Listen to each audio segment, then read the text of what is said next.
আসসালামু আলাইকুম সুপ্রিয় দর্শক ও শ্রোতা, যে যেখান থেকে এই ভিডিওটি দেখছেন এবং শুনছেন, সকলের প্রতি রইল বিনম্র শ্রদ্ধা ও সালাম।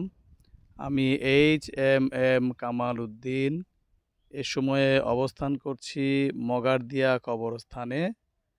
আজ 30শে মার্চ 2025, রোজ রবিবার, সময় 2:20 29তম রমজান অতিবাহিত হতে চলেছে। যদি সব ঠিকঠাক থাকে এবং আজ সন্ধ্যায় বাংলাদেশের আকাশে চাঁদ দেখা যায়, তাহলে ইনশাআল্লাহ আগামীকাল ঈদ উদযাপিত হবে।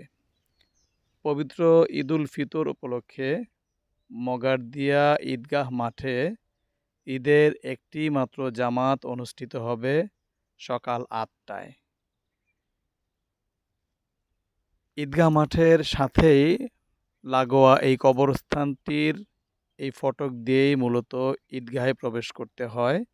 সেজন্য আমি ঈদের আগের দিনই এসেছি এখানে পরিদর্শনের জন্য। যেহেতু পার্মানেন্টলি আমি অত্র এলাকায় বসবাস করা শুরু করেছি, সেজন্য আশা করি ইনশাআল্লাহ আগামীকাল মগারদিয়ার এই কবরস্থানের সাথে লাগানো ঈদগাহ মাঠেই ঈদের জামাতে অংশগ্রহণ করব। এ হচ্ছে কবরস্থান।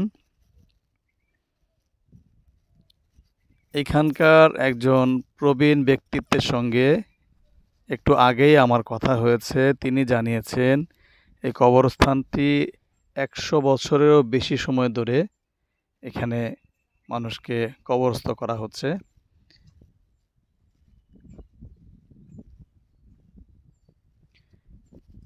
কবরস্থানের ভিতর দিয়ে আমি হেঁটে চলেছি ঈদগাহ মাঠের দিকে।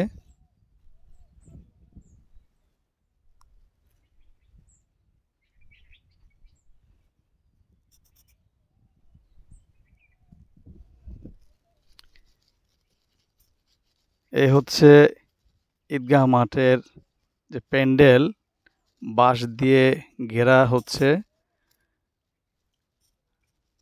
ঈদগাহ মাঠে প্রবেশের আগেই একটি কাঁঠাল গাছ দেখা যাচ্ছে, ছোট ছোট কাঁঠালও ধরে আছে এটাতে। এটা অতিক্রম করে এই শুরু হলো আমাদের ঈদগাহ মাঠ। বাঁশের প্যান্ডেল এবং এখানে যারা কাজ করতেছেন তারা প্যান্ডেলের কাজের জন্য নিরলসভাবে পরিশ্রম করে যাচ্ছেন। নিচে কার্পেট বিছানো থাকবে এবং উপরে অবশ্যই সামিয়ানার ব্যবস্থা করা হচ্ছে এবং সামিয়ানা থাকবে। এই ঈদগাহ মাঠেই আশা করি ইনশাল্লাহ আগামীকালকে পবিত্র ঈদুল ফিতরের একটি মাত্র জামাত সকাল 8টায় অনুষ্ঠিত হবে। যারা এই ঈদগাহ মাঠে ঈদের নামাজে অংশগ্রহণ করতে চান, দয়া করে সকাল 8টার মধ্যেই ঈদগাহ মাঠে চলে আসার জন্য সকলের প্রতি বিনীতভাবে অনুরোধ রইল। ঈদগাহ মাঠের সাথেই একটি মসজিদ নির্মাণ করা হয়েছে, যেটি মাহে রমজানের আগেই নামাজের জন্য উন্মুক্ত ঘোষণা করা হয়েছে।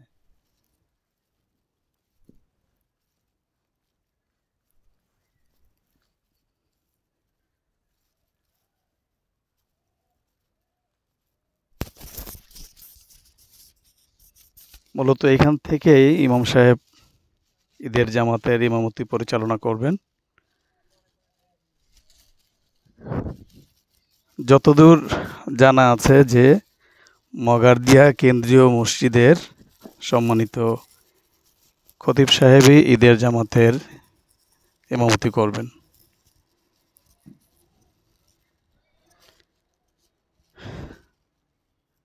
তো সকলকে ঈদের অগ্রিম শুভেচ্ছা এবং আগামীকাল সকাল 8টার মধ্যেই ঈদগাহে চলে আসার জন্য অনুরোধ করে সকলের সুস্থতা, সুখময় ও সুন্দর জীবন কামনা করে আজকের মতো বিদায় নিচ্ছি। আল্লাহ হাফেজ।